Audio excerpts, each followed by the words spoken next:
السلام عليكم ورحمة الله وبركاته. هعمل معاكم بسلة بالجزر. جبت البسلة فصصتها، والجزر قطعته مكعبات. ده كيلو بسلة وربع جزر. حطيتهم في الحلة، هعمله ني في ني، وعليهم بصلة ومعلقة صغيرة توم مفروم،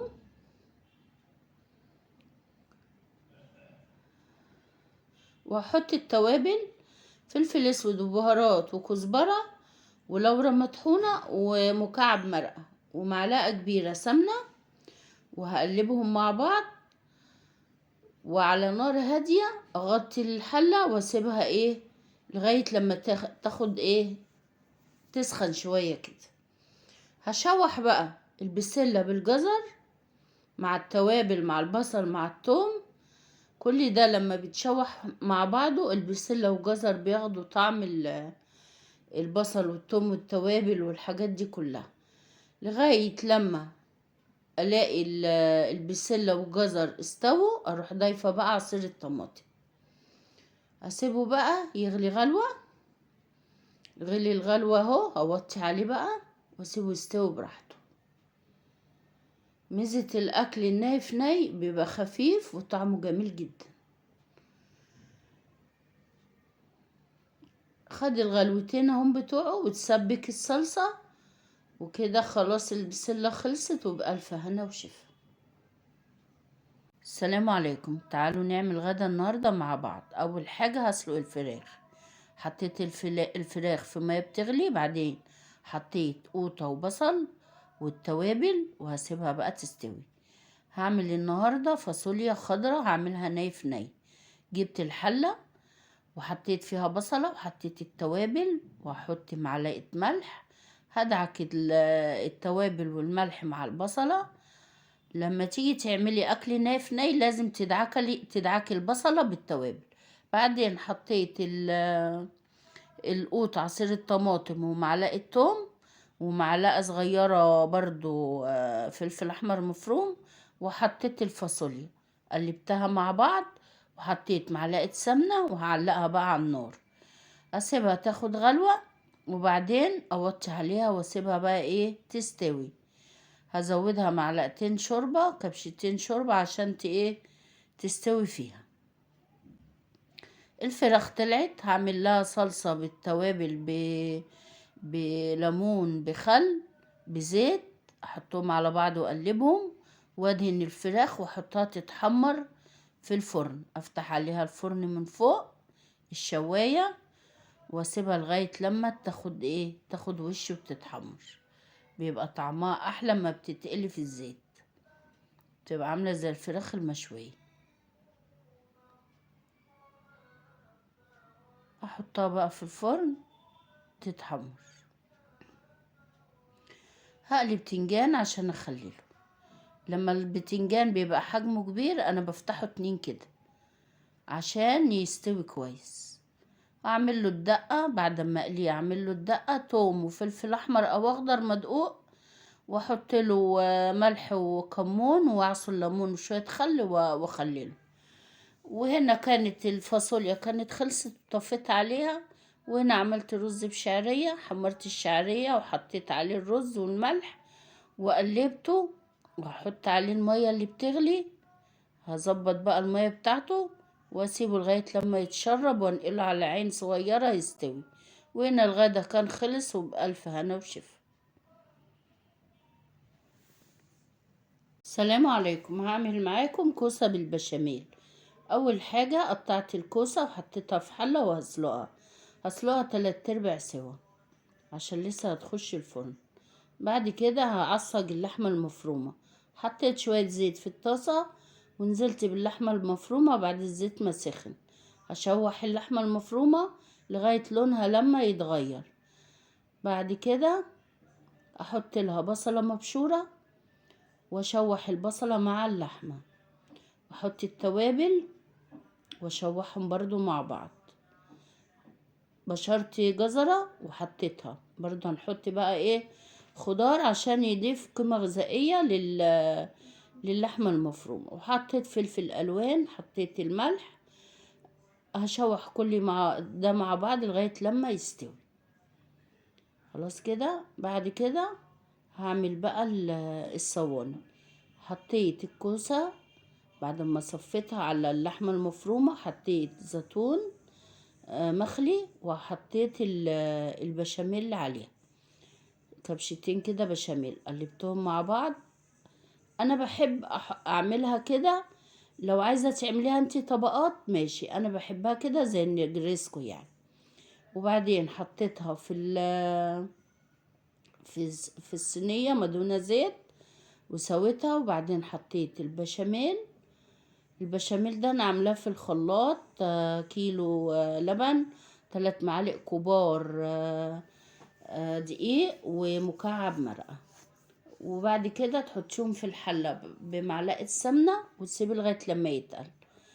حطيت بقى فوق الوش لحمة جبنة رومي مبشورة، وحطيتها في الفرن، وبألف هنا وشفا. السلام عليكم ورحمة الله وبركاته. اللهم صل وسلم وبارك على سيدنا محمد وعلى آله وصحبه وسلم. هعمل معاكم كبدة اسكندراني. طاسة على النار، حطيت فيها شوية زيت، نزلت بمعلقة صغيرة توم مفروم وشوية كزبرة ناشفة.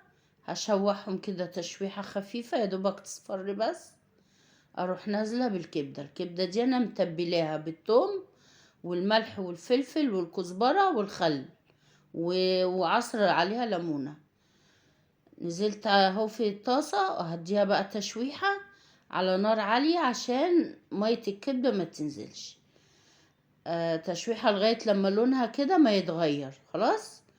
بعد كده برضو هضيف لها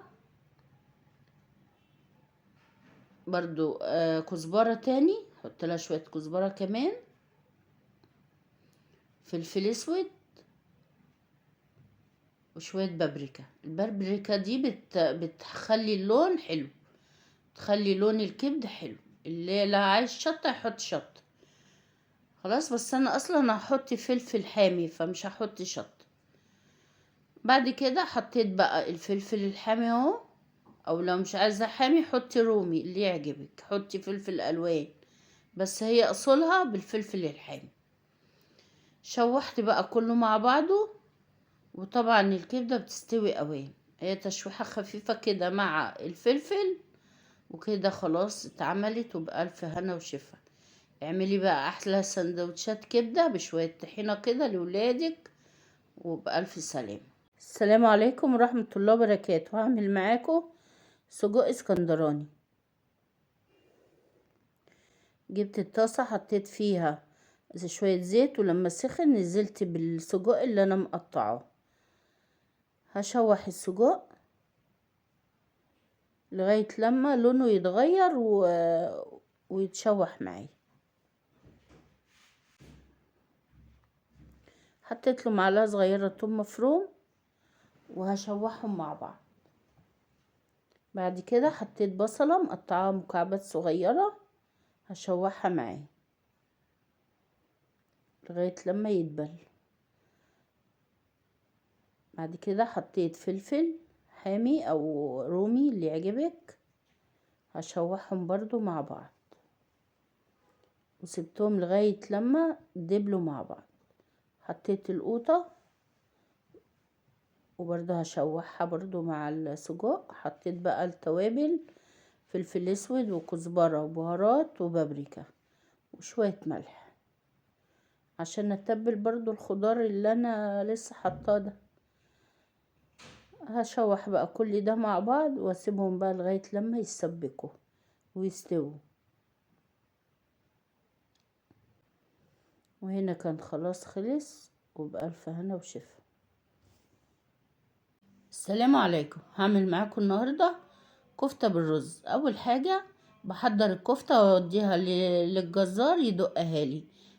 بجيب الرز، يعني مثلا لو هعمل نص كيلو بجيب نص كيلو رز واغسله واصفيه واحط عليه الخضرة شبت وبقدونس وكزبرة، واحط بصلة واحط توم واحط التوابل، واخدهم اروح للجزار يحط لي نص كيلو لحمة عليهم ويفرمهم لي. خلاص. باجي احطها في التلاجة شوية وبعدين اطلعها اصبعها وبحمرها. خلاص كده.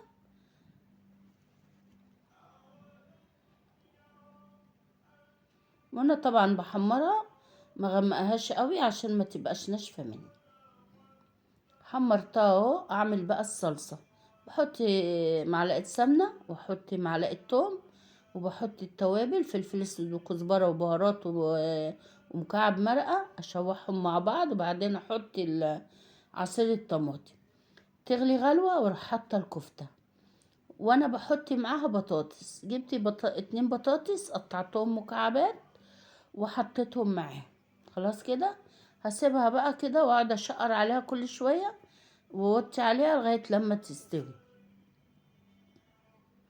هي ما بتاخدش سوا. هنا كانت استوت، وهقفل عليها. هعمل بقى جنبيها رز بشعريه. بحمر انا دلوقتي الشعريه. بعد ما حمرت الشعريه اكون غاسله الرز ومصفياه، احطه على الشعريه، واحط الملح واقلبه، واروح حاطه له الميه بتاعته. اظبط له طبعا الميه. بس كده. اسيب بقى الرز يتشرب على العين دي، ولما يتشرب انقله على العين الصغيره واوطي عليه. وهنا الاكل كان خلص، وبألف هنا وشفا. السلام عليكم ورحمة الله وبركاته. هعمل معاكم مربى البنجر او الشمندر. الموسم البنجر اليومين دول ومالي السوق وسعره رخيص.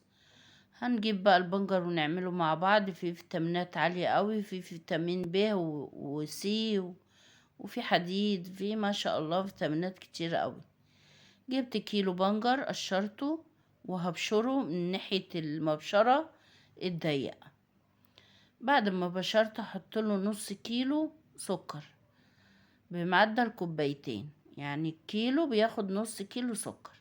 هقلبهم مع بعض كده، واحطه في التلاجة لمدة ليلة. يعني لو عملتيه من بالليل اصبحي الصبح سويه، لو عملتيه من الصبح بالليل سويه. حطيته في التلاجة. هنا ده كده لما طلع من التلاجة هحطه في حلة، وعلقه بقى على النار.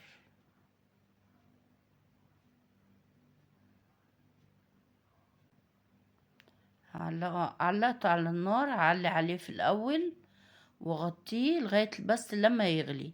بعد ما يغلي اهدي النار عليه، واشيل بقى الغطا مغطوش تاني، واعصر ليمونة واسيبه بقى، اديله تقليبه واسيبه بقى ايه يستوي براحته. هو بتاع ربع ساعة وهيستوي، مش بيتأخر يعني. بعد كده هسيبه بقى، اطفي عليه واسيبه يبرد براحته، واعبيه بقى ايه في البطرمانات، وبألف هنا وشفا.